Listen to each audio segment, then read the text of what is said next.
Senang sekali dapat berjumpa dengan saudara sekalian, secara khusus dengan Pak Pendeta Hawulado. Beliau adalah Ketua Sinode dari Gereja Masehi Musafir Indonesia. Sekarang saya berada bersama dengan beliau di Balikpapan untuk mengikuti sidang majelis pekerja lengkap Persekutuan Gereja-Gereja di Indonesia. Pada kesempatan ini saya mau mewawancarai beliau mengenai latar belakang pertobatan beliau sebelum menerima panggilan untuk menjadi pelayan Tuhan. Dapat diceritakan Pak Pendeta? Dapat. Senang sekali kita bisa ada di Balikpapan dalam rangka mengikuti acara sidang MPL PGI. Saya dari Sinode Gereja Masehi Musafir Indonesia hadir sebagai peninjau yang kedua kali dari Gereja Masehi Musafir Indonesia.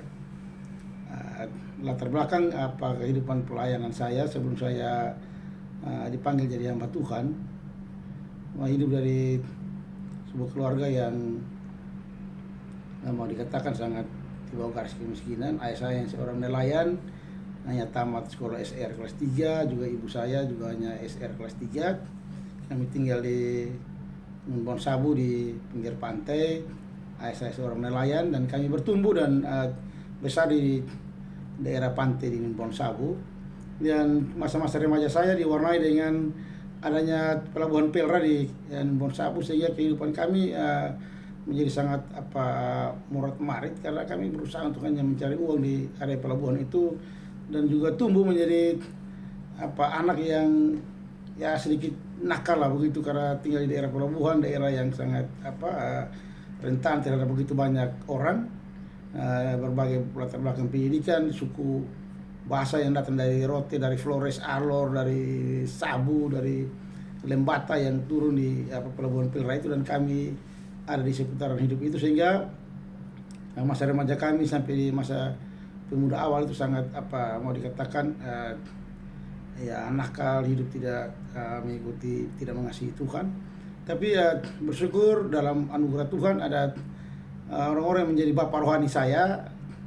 Secara khusus Bapak Pendeta Kore sebagai almarhum, waktu itu beliau sebagai ketua majelis di Jemaat Persaudaraan, dan kami bertumbuh sebagai pemuda di sana, dan kami dididik, diajar tentang bagaimana hidup menjadi orang-orang muda Kristen.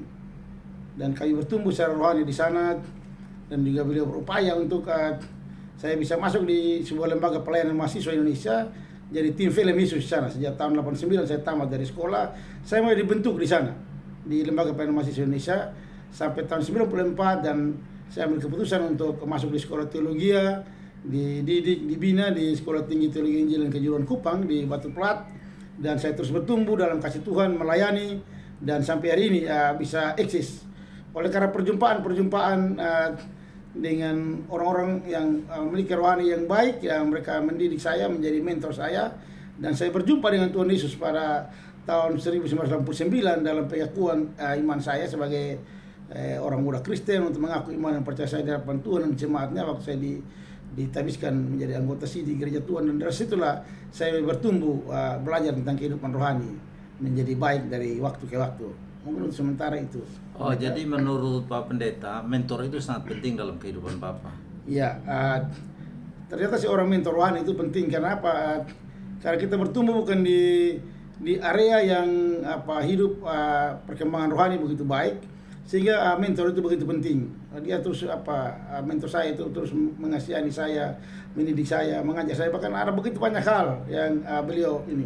Dan saya belajar dari kisah kehidupannya juga sebagai seorang hamba Tuhan yang sangat-sangat mengasihi Tuhan, dan berbagai-bagai keterbatasan yang saya belajar dari kehidupan beliau. Dan bagi saya terus bertumbuh secara rohani. Jadi mentor itu begitu penting. Kemudian merasa panggilan untuk melayani sebagai seorang gembala.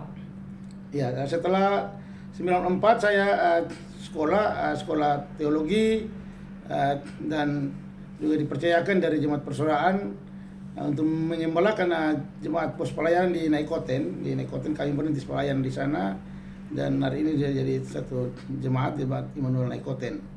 Dan dalam pertumbuhan perkembangan itu kami terus belajar secara rohani terus bertumbuh, membangun keintiman dengan Tuhan dari waktu ke waktu sampai bisa seperti hari ini. Juga jadi seorang ketua sinode dalam anugerah Tuhan, karena kami terus belajar sampai hari ini juga masih terus belajar. Ya, hidup adalah belajar ya. Iya. Sudah berapa periode Bapak memimpin sebagai ketua sinode? Ini baru periode pertama dari tahun 2019, nanti di 2023 ini pada bulan Mei kami akan sidang Raya Sinode untuk pemilihan barang pengurus baru.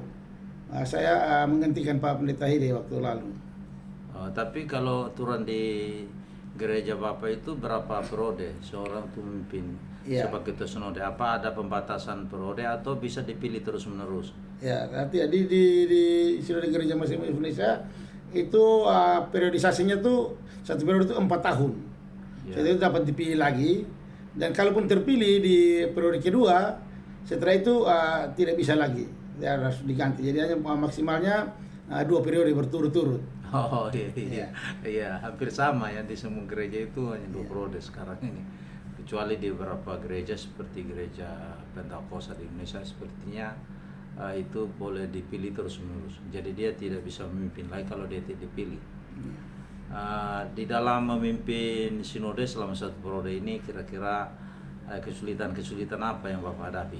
Ya, baik, saya berterima kasih karena sebenarnya begitu banyak kesulitan yang dihadapi, apalagi tatkala saya mulai memimpin langsung mulai dengan badai yang begitu besar, itu COVID-19.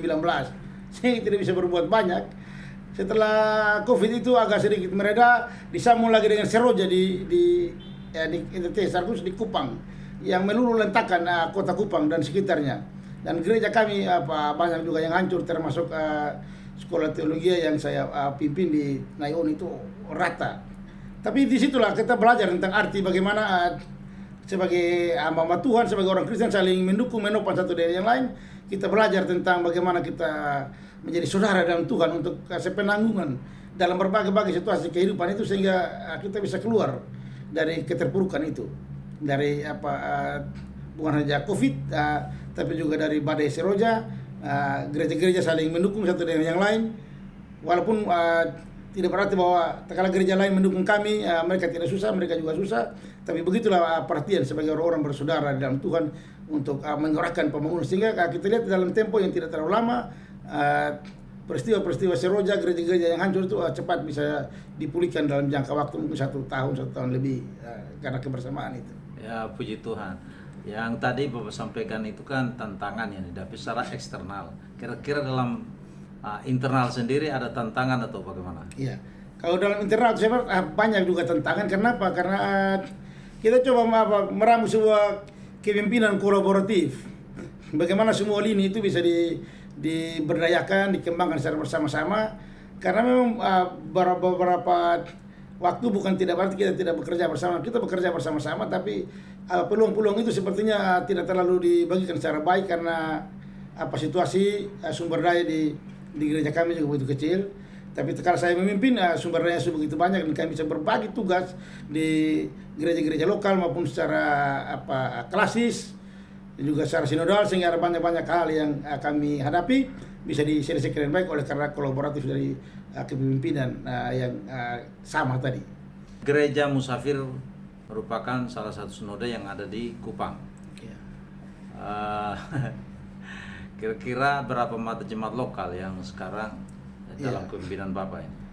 Sekarang kita jumlah mata jemaat lokal kami sekarang sudah berjumlah 52 mata jemaat, ada sekitar 8 pos penginjilan yang dibangun dengan total jumlah jemaat data terbaru di Januari 2023 ini kami sudah 12.000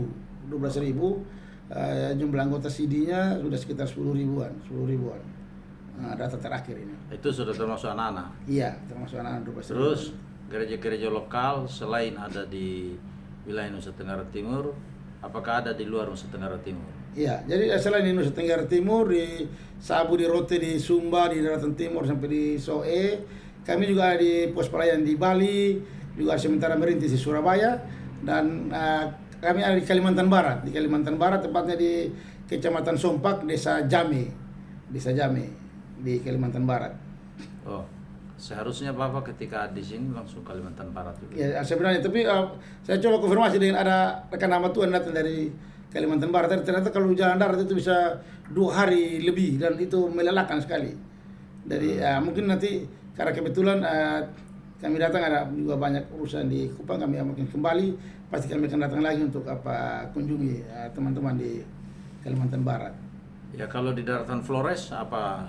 Di daratan Flores gereja Musafir belum ada, belum Di ada. Alor? Memang di Alor juga, tapi memang jemaat kami ada di sana. Tapi saya lama ini mereka bergereja di gereja-gereja mana mereka dekat. Kami sudah merencanakan untuk pembukaan pos pelayanan di Alor juga, di Alor dalam waktu dekat ini. Ya, apa pesan Bapak untuk para pemirsa kita?